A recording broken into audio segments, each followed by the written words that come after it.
Halo,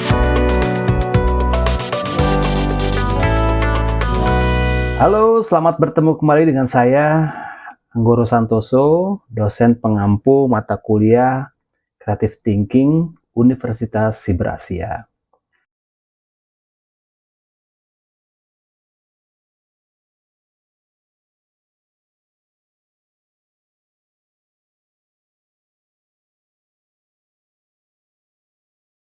Kreativitas itu dimaknai sebagai sebuah proses. Tadi ya, kreativitas itu adalah proses gitu kan. Bagaimana dia melakukan sesuatu, ya lancar dia melakukan sesuatu, dia rencanakan, lalu dia fleksibel dalam menghadapi tantangan, dia bisa merubah berbagai arah gitu kan karena dia mengikuti alur-alur kreativitasnya. Kemudian dia berpikirnya orisinil dalam arti kata dia berpikir sendiri, dia berpikir dengan kemampuan sendiri gitu kan. Nah, ini orisinalitasnya gitu. Nah, ini kreativitas sebagai proses. Tadi kreativitas sebagai power, sebagai proses, dan kemudian kreativitas itu juga sebagai produk.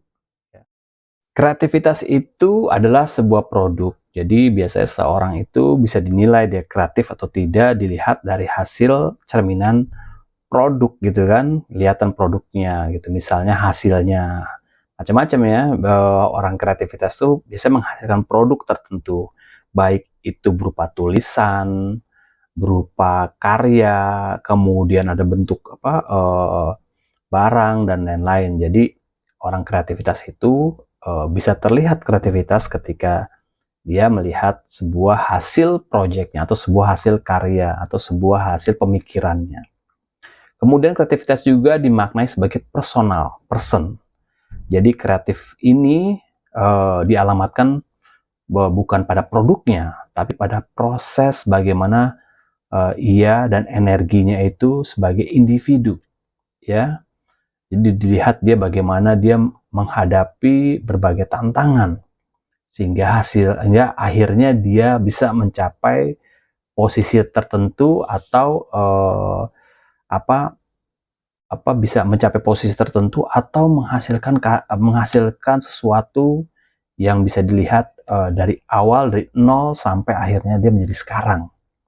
Nah, itu jadi personalnya ya. Kalau kita melihat misalnya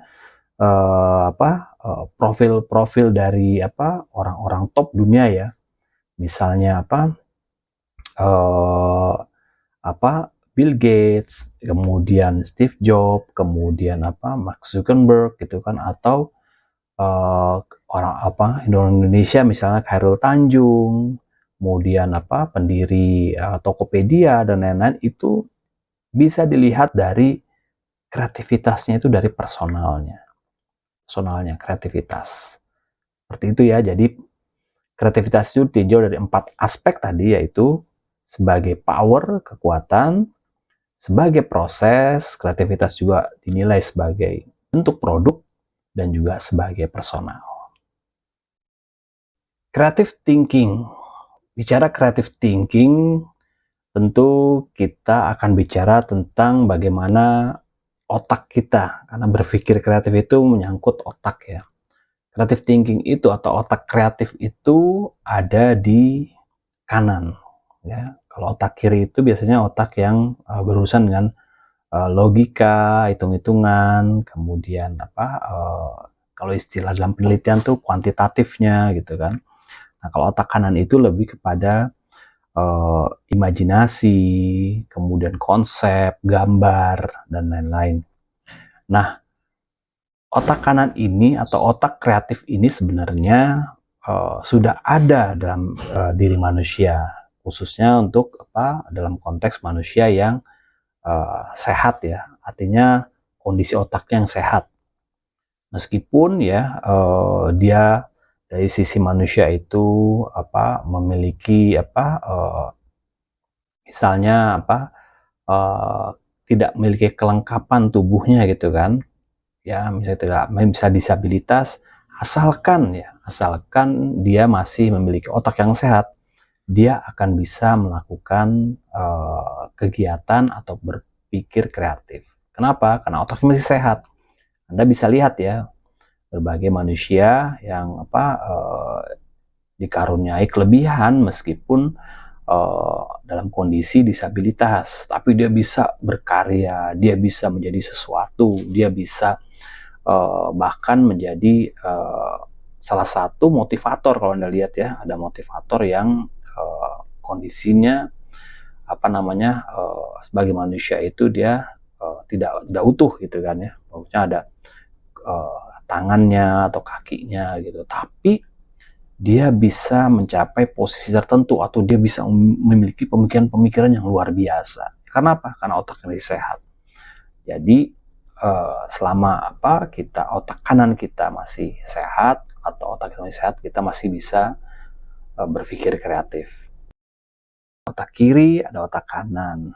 Karena otak kiri itu otak yang bicara tentang alam sadar, logika, dan sebaliknya otak kanan itu alam bawah sadar, imajinasi, gambar, kreativitas, dan lain-lain. Nah, ini semua ada di diri kita manusia. Hanya saja kenapa kita ada beberapa orang yang menganggap bahwa dirinya tidak kreatif gitu misalnya. Nah, ini karena apa? Karena tidak dioptimalkan. Bukan berarti dia tidak memiliki kemampuan kreativitas atau tidak memiliki otak kanan, tapi belum dioptimalkan. Nah, makanya banyak ya buku-buku tentang creative thinking, buku-buku tentang bagaimana mengoptimalkan otak kanan. Karena apa? Sebenarnya kita semua sudah memiliki yang namanya otak kanan. Ya, tinggal saja bagaimana kita mau untuk coba men-trigger atau bisa menstimuli atau bisa maintenance, melatih otak kanan kita agar lebih aktif. Gitu kan. Caranya seperti apa? Banyak caranya. Nanti di beberapa materi kuliah nanti akan saya jelaskan satu persatu bagaimana caranya, implementasinya, dan lain-lain. Oke, kreativitas itu dapat diamati, dianalisis, dianalisa, dipelajari, diulang, dan dikelola. Itulah kreativitas ya. Karena orang yang kreatif itu, ya kalau dia merasa kreatif itu bisa dapat dianalisis. Jadi bisa diamati lah kreativitasnya itu. Jadi bukan hal yang goib ya, atau semacam dapat wangsit istilahnya gitu. Dapat wangsit nih langsung bikin ini, nggak bisa. Kreativitas itu dapat diamati. Karena tadi ada proses ya, harus dapat diamati, dapat dianalisis kreativitas itu. Dianalisa, dipelajari, lalu dipelajari tuh bagaimana prosesnya, cara-cara apa yang digunakan, dan bisa diduplikasi, bisa diulang. Sehingga apa? Sehingga banyak orang terinspirasi, banyak cara orang untuk melakukan sesuatu, menghadapi sesuatu ini dengan cara-cara kreativitas ini. Dan bisa dikelola. Ya, dikelola maksudnya bisa ditingkatkan, bisa dimodifikasi, dan lain-lain. Nah, itulah kreativitas. Makanya kreativitas itu sebenarnya bagaimana kita dapat mengelola bikin kreatif kita ini dari sesuatu yang sudah ada gitu kan, lalu kita pelajari, kita kelola, kita modifikasi, dan akhirnya kita bisa menemukan cara-cara baru mungkin yang akhirnya menimbulkan kreativitas yang baru lagi terus menerus gitu kan. Nah, inilah kreativitas. Meskipun saya memberikan misalnya tips tentang kreativitas ya. Oke, saya berikan tips tentang kreativitas urutannya adalah 1, 2, 3, 4 misalnya. Tapi dalam kenyataannya, dalam prosesnya tentunya hasil nanti yang diperoleh akan berbeda. Kenapa? Karena setiap orang tuh memiliki keunikan masing-masing. Background-nya berbeda, masalahnya berbeda, mentalnya, kemudian cara dia, emosinya, dan lain-lain itu berbeda. Ya, makanya setiap orang itu kalau melihat orang yang sukses, dikasih petunjuk suksesnya 1, 2, 3, 4, itu nggak mungkin sama hasilnya. Bisa lebih buruk, bisa biasa-biasa aja, atau bisa lebih bagus dari yang sebelumnya. Karena apa? Karena berbeda. Oke, ciri-ciri berpikir kreatif ini menurut Guilford dalam Setia Dharma 2003 bahwa ciri-ciri berpikir kreatif itu ada ciri-cirinya ya.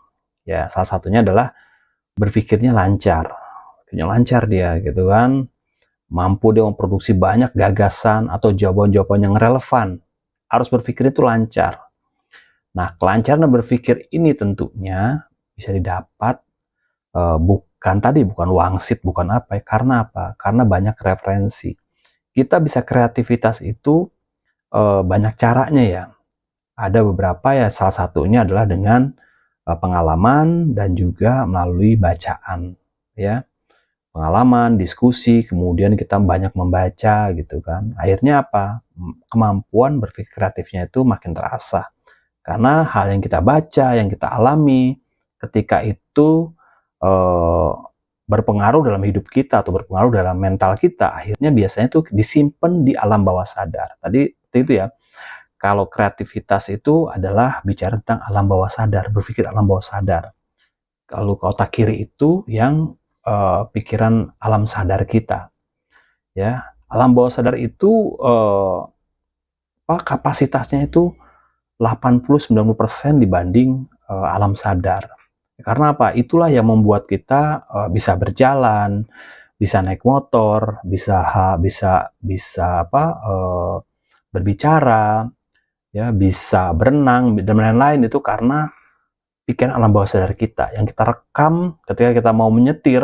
Kalau kita menyetir, kalau kita mau mengikat tali sepatu, itu langsung pikiran alam bawah sadar kita merecall hal-hal yang pernah kita lakukan zaman dulu. Nah, itu nanti kita bicarakan di bagian di segmen tertentu tentang alam bawah sadar kita, bagaimana kita men-triggernya supaya kita banyak nih memori yang kita dapat sehingga kita banyak bisa gitu loh. Ya, inilah orang-orang yang biasanya kreativitas itu bagaimana dia mampu menyimpan memori alam bawah sadar dia dan disimpan, dan sewaktu-waktu akan di-recall ketika dia ketemu masalah tertentu yang cocok untuk diselesaikan dengan pengalaman yang pernah dilakukan.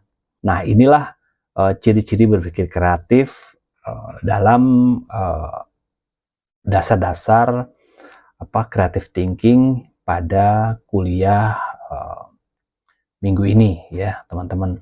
Jadi kita nanti sambung di minggu berikutnya, kita mau kembangkan lagi tentang berpikir kreatif, bagaimana kita bisa kreatif secara alami atau secara organik maupun secara kemauan sendiri, itu bisa ya. Lalu bagaimana kita mengimplementasikan kreativitas di kehidupan kita, khususnya di bidang komunikasi dan pemasaran. Baiklah, sampai di sini perkuliahan kita. Nanti kita sambung di minggu depan pada sesi berikutnya. Terima kasih. Wassalam.